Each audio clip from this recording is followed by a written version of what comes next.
This is problem number 1 from section 2.5. In this problem they say solve the absolute value equation, and they give us the absolute value of 7x minus 37 equals negative 33. Now one thing we need to make sure that we understand is that the absolute value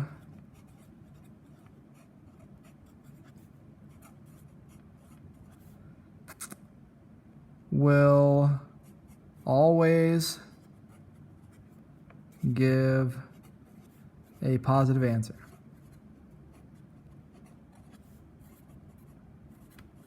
So if we look at the problem itself, you see we're taking the absolute value of this expression in here, 7x minus 37.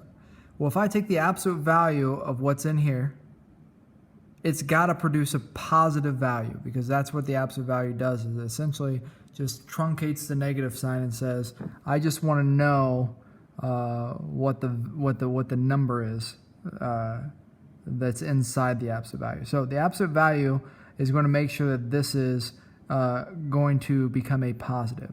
Well, you notice it says it equals negative 33.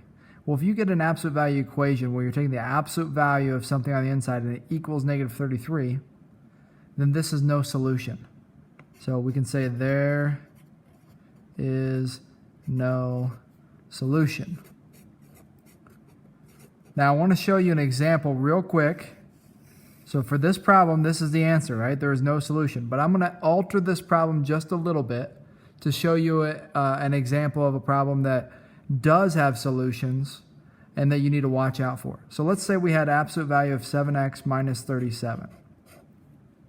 But then it says minus 40 outside of the absolute value signs. And then it says equals negative 33. So the only thing I did was put in a subtraction of 40 here. This is where you got to watch out, because sometimes you'll look at this, you'll say, okay, absolute value minus 40 equals negative 30. Hey, I can't equal a negative. I'm taking the absolute value. But you're taking the absolute value of this expression, and then you're going to subtract it by 40. So you need to isolate the absolute value first by adding 40 to the other side. So if you add 40 to each side, you have the absolute value of 7x minus 37 equals 7. Notice you have a positive number now once you add the 40 over. This equation, I'm going to circle this and say this is solvable. This one has no solution because you have the absolute value equaling a negative.